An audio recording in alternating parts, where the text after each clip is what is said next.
Book of Yehoshua opens in chapter 13, verse 1, where it says, "Now Yehoshua was old. The years had taken their toll. Yahweh said to him, 'You are old, and the years have taken their toll, but there is yet a great deal of land to be possessed.'" As we've seen from previous chapters, Yehoshua led a major military campaign, firstly against the Amori in the southern parts of Canaan, with the destruction of the city of Jericho. However, the conquest was quite unique in that the men and the Kohanim simply had to march around the city for 6 days, and on the seventh day they marched 7 times and blew their shofars while the people all shouted. That brought the walls of the city down. It was Yahweh who brought them down, crashing down with an earthquake. Next, it was the responsibility of Yehoshua and his fighting men to kill the inhabitants and burn the city to the ground. The whole event was orchestrated by Yahweh as an outworking of the promise that he himself had made to Abraham many generations before. There were 4 generations that had been in Egypt. They were the direct descendants of Abraham, and they were the ones who returned, just as Yahweh had said, when the Amori would be ripe for punishment. Now, having handed over Jericho to Yehoshua, Yahweh called upon Yehoshua at that stage to take the next action into his hands, and he was to conquer all the cities of both the southern and the northern territories, starting with the conquest and destruction of Ai. In each situation, Yahweh went before Israel, confusing the enemy and paving the way for Yehoshua and his small army to vanquish the large and heavily armed opposition. Now, taking possession of the land of Canaan was always part of Yahweh's sovereign plan, because it was the land that Yahweh had set apart to be his own possession from all the land masses of the world. That's all Yahweh chose for his own. Yehoshua was the one who was found worthy to wrest that land back from the nations who were occupying it in the absence of Abraham's family. But Israel's possession of the land was never to be considered as a reward of their actions, the actions that were taken under the leadership of Yehoshua. Because as Moshe had said back in Devarim, chapter 9, verses 5 and 6, "It is not because of your righteousness or because your heart is so upright that you go in to take possession of their land, but to punish the wickedness of these nations. Yahweh your God is driving them out ahead of you. It is to confirm the word which Yahweh swore to your ancestors, Abraham, Yitzhak, and Yaakov. Therefore, understand that it is not for your righteousness that Yahweh your God is giving you this good land to possess." Those were sobering words that doubtless Yehoshua was well aware of. Each time they would have been ringing in his ears when he was victorious over the enemy. It is also an interesting side note that Yahweh brought about a worldwide famine just sometime after Yaakov had returned from his 20 years sojourn with Lavan, just as we read about this morning. If that famine had not occurred, there would have been no reason for the family of Yaakov to go down to Egypt. But their time in Egypt enabled Israel to develop the people groups in the land, and also at the same time Israel developed outside of the land while they were slaves in Egypt. Now, looking again at Yehoshua chapter 13 verse 1, the verse concludes by saying, "But there is yet a great deal of land to be possessed." The wars were not over. Yehoshua had a great deal more to do in removing the 7 nations, that Israel would confidently take possession of the land. While he had overthrown all the kings of those 7 nations, the people of those nations were still resident in those cities.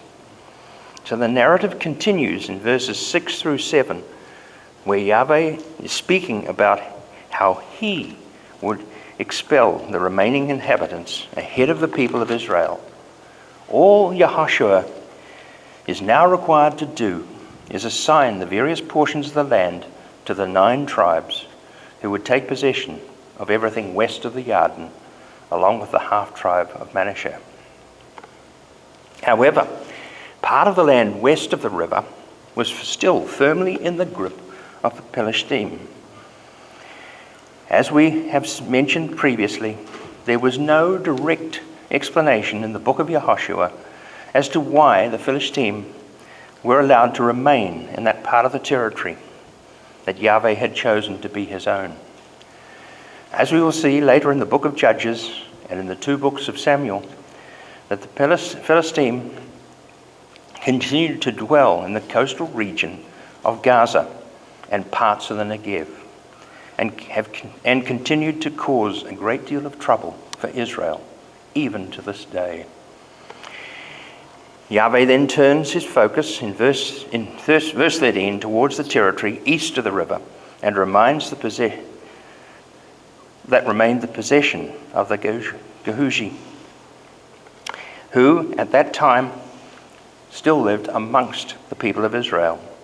All the rest of the territory that had been seized from Sikon and Og, while Israel was still camped in the plains of Moab, was assigned to the tribes of Reuben and Gad and the other half-tribe of Manasseh.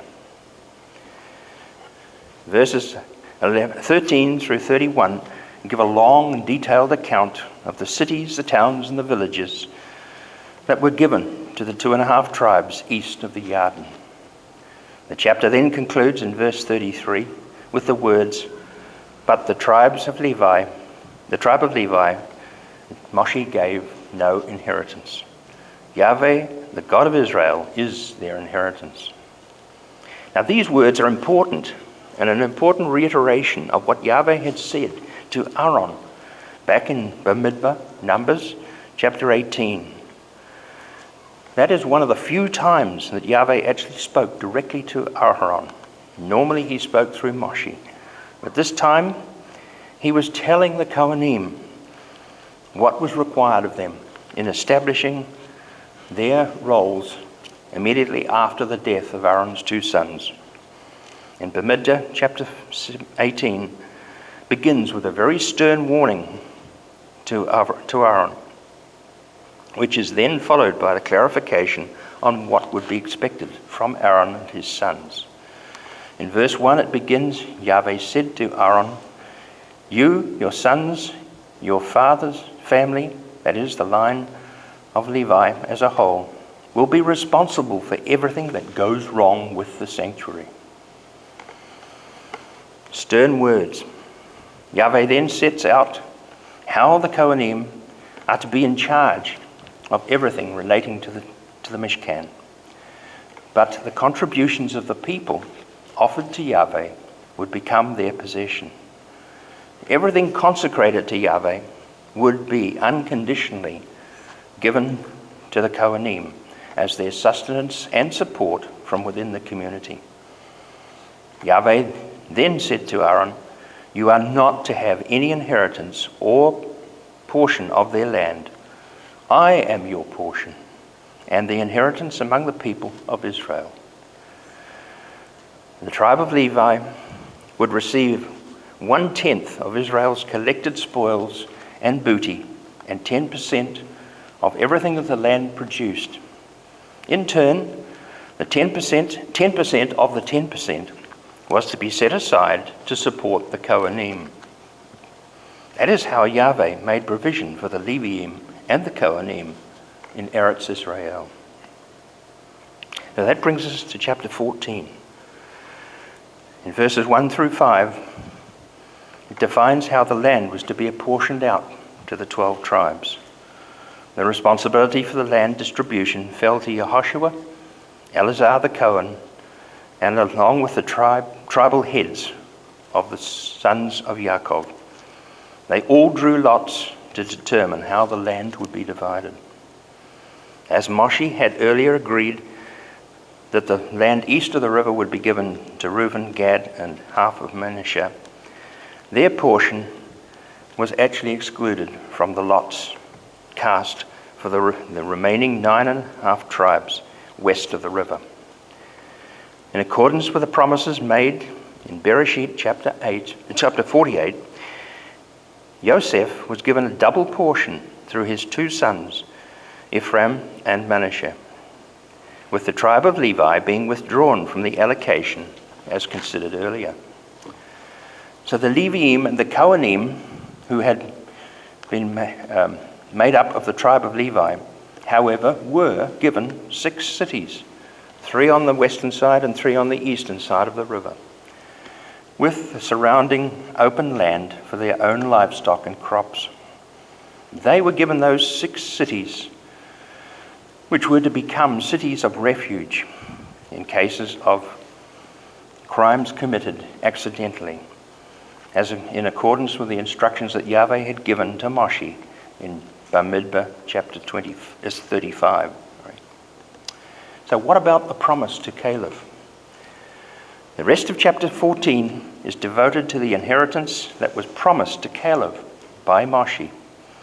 In verse 6, the descendants of Yehudah approached Yehoshua at Gilgal, and Caleb, son of Yefunni the Kenizi, said to him, "You know what Yahweh told Moshe, the man of God, about me and you at Kadesh Barnea." Now back in Bamidbar, chapters 13 and 14, we're told about how the 12 spies who reconnoitered out the land, only Caleb and Yehoshua returned with good reports. However, the other 10 spies took back bad reports about the people residing in the land. Among them were the giants, impossible to conquer. So Yahweh condemned that first generation of Israel to die in the wilderness because of their lack of trust in his promise to vanquish those 7 nations, including the Anakim, who were the giants. They all died as a result without seeing that land. Apart from Yehoshua, Caleb, and Eleazar the Cohen, no one from that first generation ever entered the land. As Moshe said in Devarim chapter 1, verses 35 and 36, not a single one of these people of this whole evil generation will see the good land I swore to give to your ancestors, except for Caleb, the son of Yefunni. He will see it.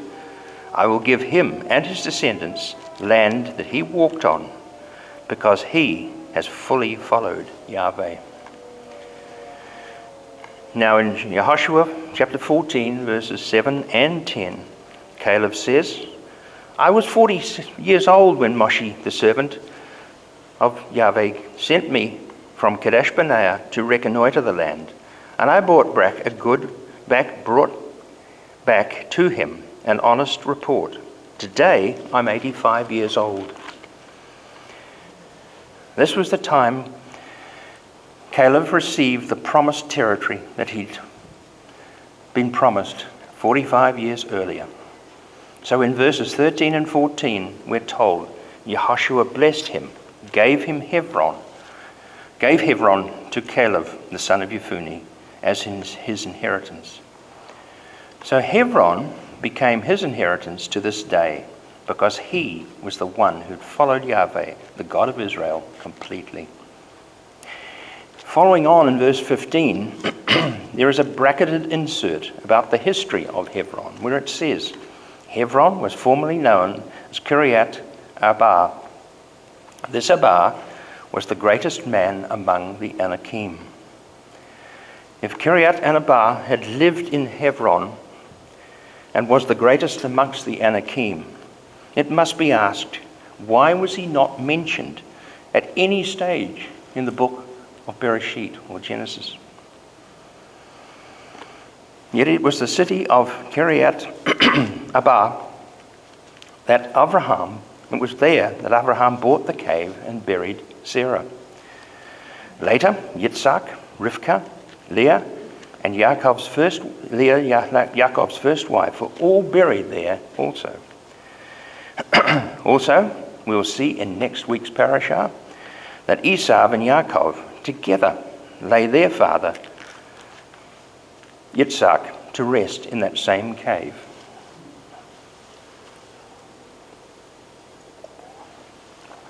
And in spite of all that, not once was this great man of the Anakim ever mentioned in Bereshit. It is possible that the Anakim were not living in that area during the time of the patriarchs. Moshe is the first one to mention the Anakim in Bamidbar, chapter 13, verse 22, in the account of the reconnoiter, where he says, when they went up into the Negev and arrived at Hebron, the Anakim lived there. Hebron was built 7 years before Zoan in Egypt. Now Zoan was actually a town in the territory of Goshen, which was probably built at the time when the Israelites were there. So I suggest that Satan, the adversary, planted Abba, the Anak, in the very place where Abraham had purchased the land 400 years before Caleb reconnoitered the city, for the express purpose of ensuring that the fear in the hearts of Israel would be so great that they would fail to take that city from the Anakim. After Yaakov and his family had gone down to Egypt, the adversary may well have taken advantage of that opportunity to establish his cohort of Anakim so that he would deny Yahweh the right of occupancy to the land that he had promised to Abraham, Yitzhak, and Yaakov. That is the subtle way that the adversary works all the way through Scripture. It's unseen, it's below the surface, but it's always there. That is why Caleb, when he was standing before Yehoshua and the tribal leaders, was able to make his claim for Hebron, as he said in Yehoshua 14:9, "My brothers who went up with me discouraged the people, but I followed Yahweh, my God, completely." He alone, with Yehoshua, were the only two who trusted Yahweh. The other 10 spies became overwhelmed by the presence of the Anakim and Abba, the great giant. Now, at 85 years old, Caleb is claiming his promised inheritance of the city of Hebron. He claimed that he was just as strong as when Moshe had sent him into the land as a spy. So he goes on to say in verse 12, "Therefore, give me this hill, the one that Yahweh spoke about on that day. For on that day you heard how the Anakim were there with great fortified cities. Perhaps Yahweh will give it to me. I will drive them out, as Yahweh said." Those words strongly suggest that even at that stage, 45 years after he'd been reconnoitering the land, the Anakim was still residing in the city of Hebron. And with the support of Yahweh, he knew that he could drive them out, even though he was 85 years old. Yehoshua honored that promise that Moshe had made and gave the city to Caleb. Even though Caleb himself represented the tribe of Yehuda during the reconnoiter, he was actually the son of Yefunni, who was of the people of the Kenizi. And they were part of the 10 nations that Yahweh said to Abraham that would be driven out of the land when his people returned. It took an adopted Gentile to bring an end to the taunting of Israel. That was the situation. That brings chapter 14 to an end, and it concludes with the words, "Then the land had rest from war." This, of course, is only temporary. So let's look at Yaakov's ladder. Turning back to the parashah for today, we see that Yaakov is setting out on his long journey towards Haran. And he had, at the behest of his father, who had insisted that he leave the family tents and go and find himself a wife among the family in Haran. The parashah begins with Yaakov spending possibly his third night camped under the stars near Beit El. He had travelled from Beersheba, a distance of approximately 120 kilometres, so it was most likely the third night of his travels. It was just before he departed over the border into the foreign territory. He lay down to sleep with a stone for a pillow, and in verse 12 he dreamt that there before him was a ladder resting on the ground with its top reaching to heaven, and the angels of Yahweh going up and down on it. In the midst of his dream, Yahweh stood next to him and reaffirmed the covenant that he had previously made with his grandfather Abraham. Just as Yahweh put Abraham into a deep sleep when he cut that original covenant, so also Yaakov is sleeping. But Yahweh is speaking forth the terms of that covenant while Yaakov is still dreaming. The original promise is being repeated in verse 13 when Yahweh says, "I am Yahweh, the God of Abraham, your grandfather, and the God of Yitzhak. The land on which you are lying I will give to you and your descendants." This promise Yahweh is making to Yaakov as he sleeps is the same promise that Yehoshua has been fulfilling in chapter 13 and 14. In today's readings, Yehoshua is finally embarking on the division of the land amongst the tribes of Israel as had been promised to Abraham. However, in verse 14 of Bereshit, when Yahweh was speaking to Yaakov, the promise extended well beyond the time of Yehoshua, well beyond his lifetime. The promise being made to Yaakov continues, "Your descendants will be as numerous as the grains of dust on the earth.